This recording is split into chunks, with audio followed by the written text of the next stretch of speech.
Math اور رفائل کی jeep جزیرے کی سرحد پر آ کر رک گئی۔ خود کو مکمل احتیاطی تدابیر کے ساتھ تیار کیے وہ دونوں اب جزیرے میں داخل ہونے لگے۔ یہ جزیرہ 43 ایکڑ زمین پر مشتمل ہے۔ ایتھن، میں آپ کو ایتھن بلا سکتی ہوں نا؟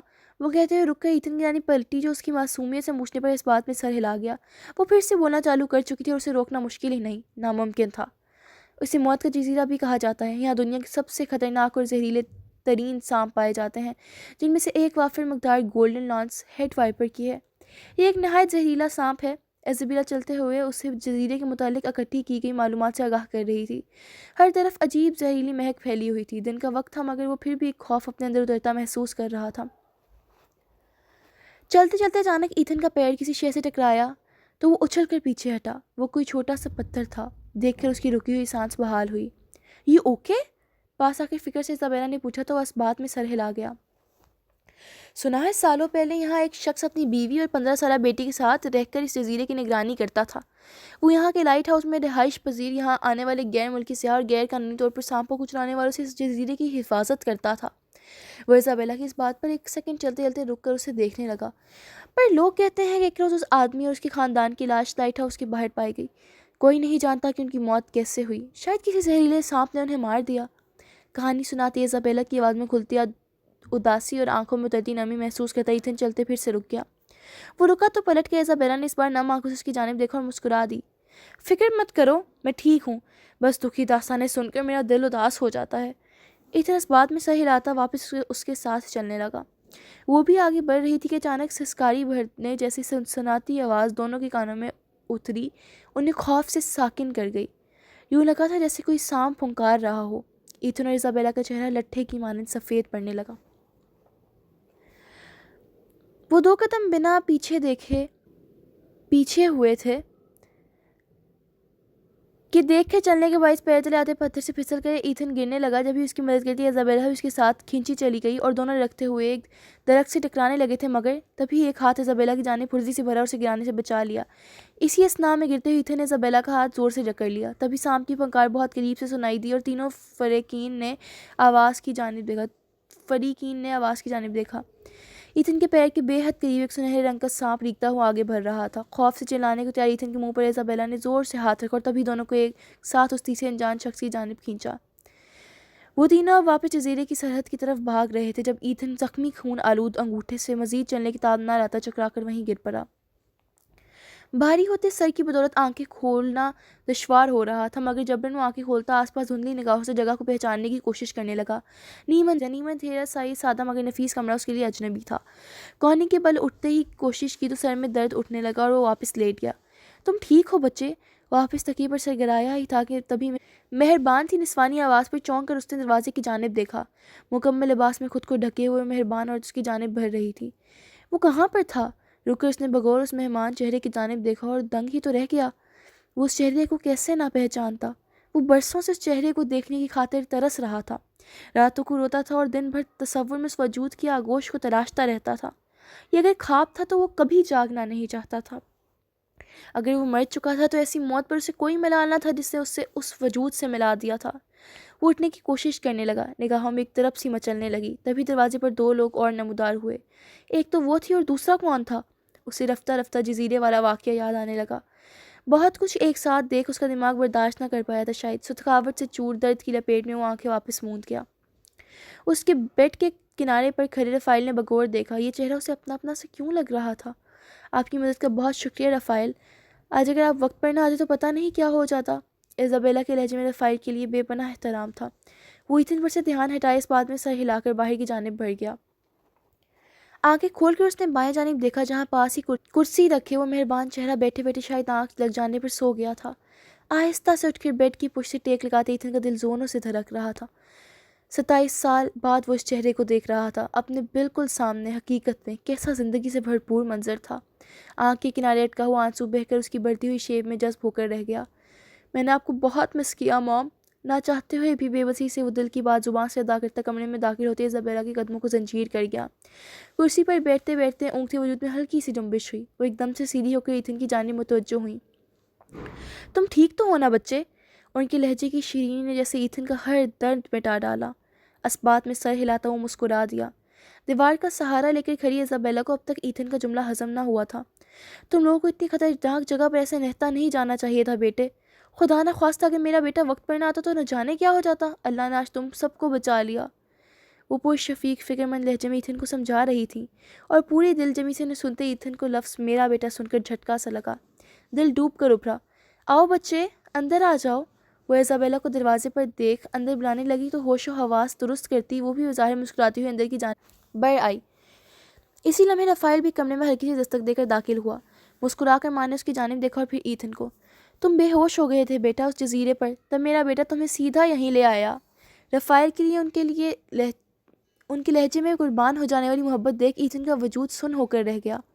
تو کیا انہوں نے ایتھن کو نہیں پہچانا تھا؟ کیا انہیں اپنا بیٹا نہیں یاد تھا؟ کیا وہ جس مقصد کو سب سے چھپا کر یہاں تک آیا تھا وہ بے معنی تھا؟ مگر اور وہ اس کے آگے کچھ بھی سوچ نہیں پایا۔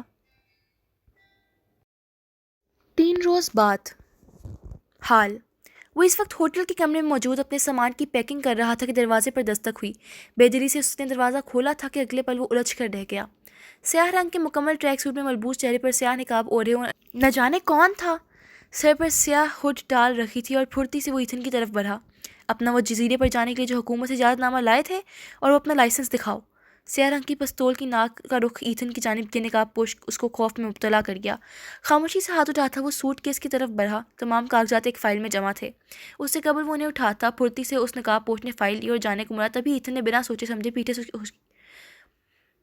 اس کی ہڈی کھینچی جس پر اس کے سر سے ٹوپی اتری، اور تیش میں اس نے ہلکا سا رخ پھیر کے ایتھن کی جانب دیکھا اور ایتھن ایلبرٹ بازن کا اوپر کا سانس اوپر اور نیچے کا نیچے رہ گیا۔ شاک کی کیفیت میں کھڑے ایتھن کی زباں گنگ تھی۔ نقاب پوش نے اپنا حلیہ درست کرتے پستول کی ناک اس کی گدی پر دے ماری اور درد سے بلبلاتے ایتھن کو چھوڑ کے کمرے سے نکلتا چلا گیا۔ گدی پر ہاتھ رکھے وہ اب تک اس شوق کی کیفیت سے باہر نہیں آ پایا تھا کہ کمرے کے دروازے کے پھر سے کھلنے کی آواز آئی۔ ایتھن نے گردن اٹھا کر دیکھا تو مزید الجھ کر رہ گیا۔ اس کے دروازے پر برازیل کی پولیس کھڑی تھی۔ تمہارا اریسٹ وارنٹ لے کر آئے ہیں غدار، تمہیں حراست میں لیا جا رہا ہے۔ پولیس کی مقامی لب و لہجے میں دعوت انگریزی الفاظ سنتا وہ حق تک رہ گیا تھا۔ یہ کیا بدتمیزی ہے؟ ایک کو دور جھٹکتا تیش صدا سا چلانے کے انداز میں احتجاجاً خود کا دفاع کرنے لگا۔ پورے ملک میں تہلکہ مچا کر تم بچ نہیں سکتے غدار، چلو ہمارے ساتھ۔ اور یوں زبردستی اسے حراست میں لے کر ABIN برازیل ایجنسی روانہ ہو گئی۔ اس کا ہاتھ پیر مارنا کسی کام کا نہ تھا، مگر اس کے ساتھ ہوا کیا تھا وہ بھی جاننے سے قاصر تھا۔ نیوز چینل LED اسکرین پر نمودار ہوا۔ سماعت میں سیدھا پگھلتی آواز اتری اور TV لاؤنج LED پر دی جانے والی بریکنگ نیوز سے گونجتا اگلے ہی پل سناٹے کی زد میں آ گیا۔ سناٹا موت کا سا۔ ماں کا ہاتھ دل پر پڑا اور وہ وہی ساکت و جامد کھڑی رہ گئیں۔ ملک بھر میں عجیب وبا سی پھیل چکی ہے، جہاں پانی پینے کے 10 سے 15 منٹ بعد ہر بڑا بوڑھا بچہ مفلوج ہو رہا ہے یا مر رہا ہے۔ اسکرین پر چلتی ہیڈ لائن پر پڑھتا رفائل اپنی جگہ کھڑا سن ہو گیا۔ کیا کھیل شروع ہو چکا تھا؟ موت کا، زہر کا خطرناک کھیل۔ یہ تم نے اچھا نہیں کیا رفائل، تم نے اپنے ہی ملک کے ساتھ۔ ماں کی لرزتی کامتی آواز پر دہل کے رفائل نے ان کی جانب دیکھا، مگر اگلے ہی پل وہ نظریں ملانے کی ہمت کھو بیٹھا۔ یہ ساؤ پاولو کی سینٹرل جیل کا ٹارچر سیل تھا، ایک چکور نما اندھیر کمرہ جہاں شیشے کے اس پار لوہے کی کرسی پر اسے لوہے کی ہتھکڑی سے باندھ کر بٹھایا گیا تھا۔ پاس ہی ایک لکڑی کے میز کے پار بیٹھا آفیسر اپنی تلخ آواز میں کمزور انگریزی لب و لہجہ اپنائے درستگی سے سوال کر رہا تھا، مگر وہ بار بار ایک ہی بات کہہ رہا تھا۔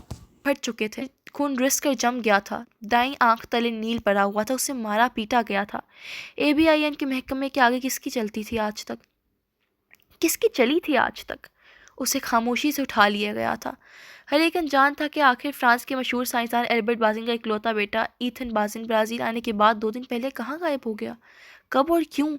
ان سب کا جواب صرف برازیل کی ایجنسی کے پاس تھا۔ کیا وہ لکڑی کا صندوق تمہارے پاس نہیں تھا؟ آفیسر میز پر دونوں ہاتھ مارتا غیظ و غضب سے گرا رہا تھا۔ ہاں تھا وہ میرے پاس، مگر میرے پاس کیوں اور کیسے آیا مجھے کچھ نہیں پتا۔ پھٹے ہوئے ہونٹ میں اٹھتے درد اور نمکین ذائقے کو حلق میں انڈیلتے ہوئے بلبلا کر رہ گیا۔ یہ اسے منہ نہیں کھولے گا۔ تم اس کی کرسی کی کرنٹ کا وولٹیج بڑھاؤ، اس کے تو اچھے بھی جواب دیں گے۔ اور آفیسر کے حکم پر پاس پڑی موجود وردی میں ملبوس شخص نے بورڈ کی طرف قدم بڑھائے تو ایتھن زور زور سے سرنفی میں ہلاتا چلا دیا، ایسا مت کرو، پوچھو کیا پوچھنا ہے، میں بتاؤں گا، خدا کے لیے ایسا مت کرو۔ وہ پہلے ہی درد و بے بسی سے کراہ رہا تھا۔ آفیسر بے حسی سے مسکرا دیا۔ اب آئے نا تم لائن پر، تو بتاؤ کہاں ہے اس زہریلے کیمیکل کا توڑ، اور کس نے بھجوایا تھا وہ زہر تمہارے ساتھ؟ تمہارے باپ کا کام ہے نا؟ اب کی بار بکواس مت کرنا لڑکے، ورنہ کلوز کسی کو دوسرا موقع نہیں دیتا۔ آفیسر کی آنکھوں کا سرپن اس کے کہے کی عکس بندی کر رہا تھا۔ وہ واقعی شفاق تھا۔ ایتھن بے بسی سے سر پیچھے کو گرا کر رہ گیا۔ ملک بھر میں عجیب تباہی پھیل رہی ہے رفائل، کچھ کرو، ہمارے بچے معذور ہو رہے ہیں، ہمارے بزرگ مر رہے ہیں، ہماری نوجوان نسل ختم ہو رہی ہے رفائل، خدا کے لیے تم اپنے بابا کا وہ فارمولا جس پر وہ کام کر رہے تھے نکال لو، کچھ کرو رفائل، کچھ تو کرو۔ سائنس لیب میں موجود رفائل کا ساتھی ریسرچر سیم رفائل کی منتیں کر رہا تھا، جو سارا دن دھیان سامنے لگی بڑی سی LED پر نشر ہوئی خبروں پر لگائے ہوئے تھا۔ یہ تم نے اچھا نہیں کیا رفائل، تم نے اپنے ہی ملک کے ساتھ۔ ماں کی لرزتی کانپتی آواز پر دہل کے رفائل نے ان کی جانب دیکھا، مگر اگلے ہی پل وہ نظر ملانے کی ہمت کھو بیٹھا۔ ماں کا لہجہ سماعت میں پگھلتے سیزے کی مانند اتر رہا تھا۔ وہ کیا کرے، سب اس کی سمجھ سے باہر ہو رہا تھا۔ تبھی موبائل پر کال آنے لگی۔ اسکرین ڈائل پر کوئی انجان نمبر تھا۔ حلق تر کرتے اس نے کال اٹھائی۔ یہ تمہارا آخری موقع ہے رفائل، وہ فارمولا ضائع کر دو ورنہ اپنے باپ سے ملنے کی خواہش کو بھلا دو۔ وہاں تم وہ فارمولا ہمارے سامنے ضائع کرو گے اور یہاں تمہارے باپ کو چھوڑ دیں گے ہم۔ بوڑھا ہو گیا ہے بیچارہ، اس پر تھوڑا رحم کھاؤ لڑکے، تمہارے پاس وقت بہت کم ہے، جلدی کرو۔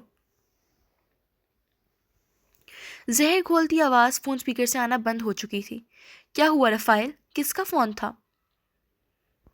ساتھی ریسرچر کے پوچھنے پر وہ حواس میں لوٹا، مگر رنگ اب بھی اڑا اڑا سا تھا۔ میں کیا کروں یا اللہ، وہ دل ہی دل میں کرہ کر رہ گیا۔ بنا کسی سے بات کیے وہ وہاں سے نکلتا کیبن میں آ گیا۔ اپنے خوابوں کی حقیقت اسے آج سمجھ آئی تھی۔ وہ آہیں، وہ چیخیں، وہ مسمومی مہک، وہ زہریلا جزیرہ۔ برازیل کے پانی کے تمام اہم ذرائع میں ایک کثیر تعداد میں ایک خاص قسم کا زہریلا مادہ ملا دیا گیا تھا۔ پانی کے ٹیسٹ سیمپل لیے گئے اور بہت مشقت سے جانچ کرنے پر معلوم ہوا تھا کہ وہ کیمیکل فارمولا الحاقو یا مادو گرانڈے میں موجود مختلف زہریلے سانپوں کے زہر سے تیار کیا گیا تھا، جس کا استعمال سالوں پہلے ابراہم پال نے ایک دوا بنانے کے لیے شروع کیا تھا۔ ہر سو وحشت کا عالم تھا، چیخیں تھیں، روتی بلکتے صدائیں تھیں، اور بے بسی کی بدبودار مہک ہر سو پھیلی ہوئی تھی۔